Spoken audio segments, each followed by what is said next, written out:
Cha cha, level up, go, go. Yo, this world fucked up. Wholeness, lust, and paper mix. Confuse the game, your heart go there on loan. Dead. Listen. Thunder, thunder, flow, flow, flow. Welcome to the Deep Dive. We take stacks of information and we'll get right to the heart of what you really need to know. Today, we are diving deep into something really potent. It's the new track, Genesia, by the artist IHO. And this is, it's not just another song. People are calling it a raw cry of a world on fire, even an explosion of truth. It dropped June 6th, 2025, everywhere. And the description, a musical uppercut hurled from the scorching alleys of Lagos into the spiritual depths of the soul. We need to unpack this. Yeah, it's powerful stuff. And what's really interesting is how the source material itself frames it. It's called a prophetic track, a generational warning. So, right away, this sets us up for a conversation that's going to go beyond just the music. It touches on some, pretty fundamental things about where we are right now. You're about to hear some really unfiltered wisdom, I think, stuff that might just stick with you. Okay, let's get into it then. The first thing that really grabs you with Genesia is the sound itself. It's described as sharp afrobeat blending tridal percussion, electric growls, and visceral spoken word. What stands out to you there? How does that unique sound support the very raw message? Oh, it's absolutely crucial. The sound is the message in many ways. You've got this production. It's a real fusion. Deep Afrobeat, obviously, but also amapiano, those distinctive log drums. Right. And then raw spoken word. And even this thing they're calling vocal electroshock. Vocal electroshock? What's that? It sounds like these jarring, almost unsettling vocal effects. It's all designed to immerse you, put you right in what the track calls a jungle, where love is monetized, loyalty is buried, and souls are at risk. Wow. So yeah, from the very first second, you're not just listening, you're stepping into IHO's world, this challenging vision he has. It's not just background music. Okay. And speaking of the message hitting hard, there's that one line. It's gone viral, hasn't it? Never put heart where dem they put dick, my G. It's blunt. On the surface, maybe it sounds like a punchline, almost shocking, but there's clearly more going on there. Absolutely. And that bluntness, that kind of initial shock factor, that's part of the point, I think. It pulls you right in. But the real power, the reason it works as a generational warning, comes when you unpack it. My G, that's common Nigerian pidgin, like saying my guy or my friend.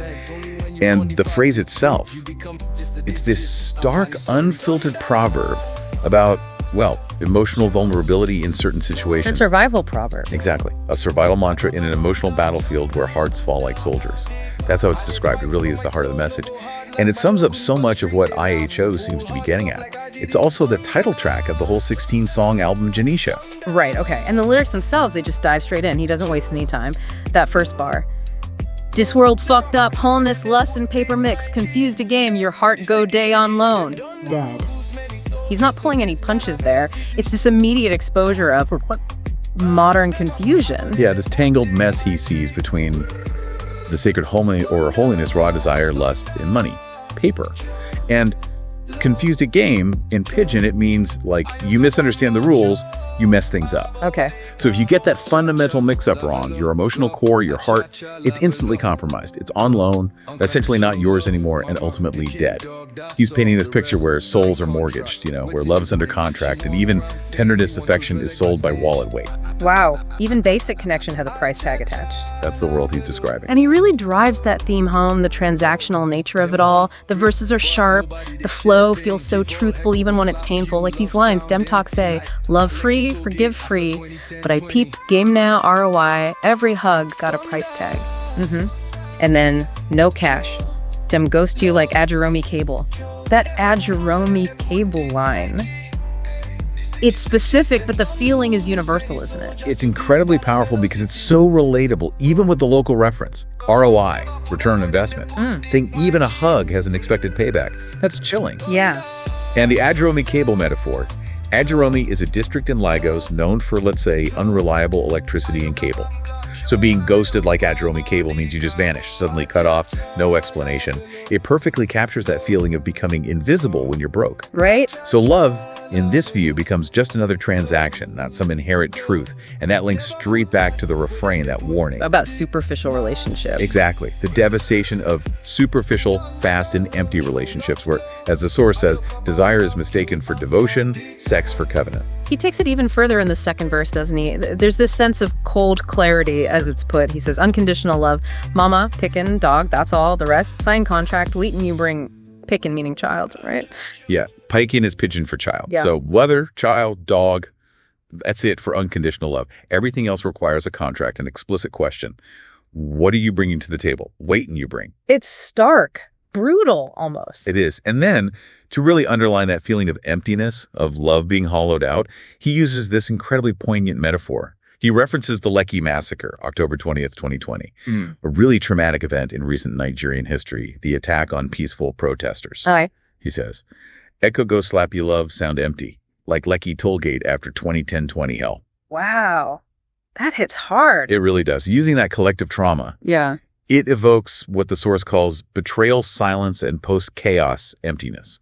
It gives this immense historical and emotional weight to the idea that the word love can ring totally hollow. So who is this artist, IHO, the person delivering this this incredibly potent message? He's not just presented as a singer. No, not at all. The descriptions are quite striking. Yeah. Watchman's voice, a fireborn arranger, a disruptive writer on a mission. A watchman. Yep. What does that imply here? It implies someone who's looking out, warning people, seeing things others might miss.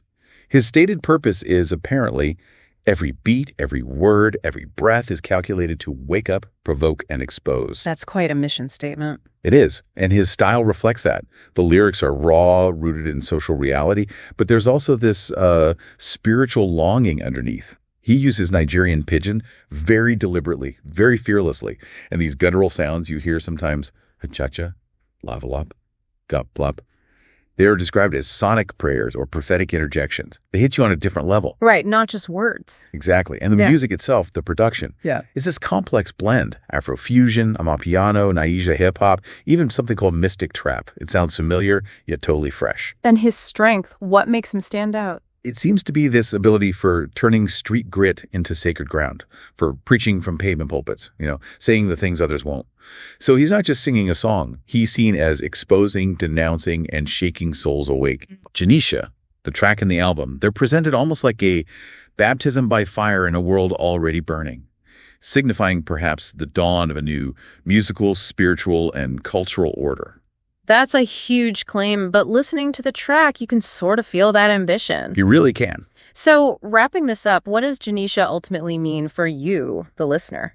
It definitely offers this raw dose of realism. It's a generational message, for sure, exposing the traps of, toxic love, transactional relationships with this incredibly unique sound. It's captivating, even if it's unsettling. It really demands you pay attention. Yeah, this deep dive, I think it shows us an artist who isn't just making music for entertainment.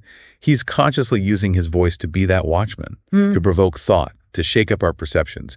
When you listen to Genesia, you're not just hearing a song, you're really confronting this profound urban parable, a mirror maybe, to some uncomfortable aspects of our society. IHO isn't just singing. It feels like he's crafting this whole sonic experience. Wow. One that challenges you, Challenges you to look at modern relationships, at societal values, maybe through a sharper lens. So for you, listening, it's definitely an invitation.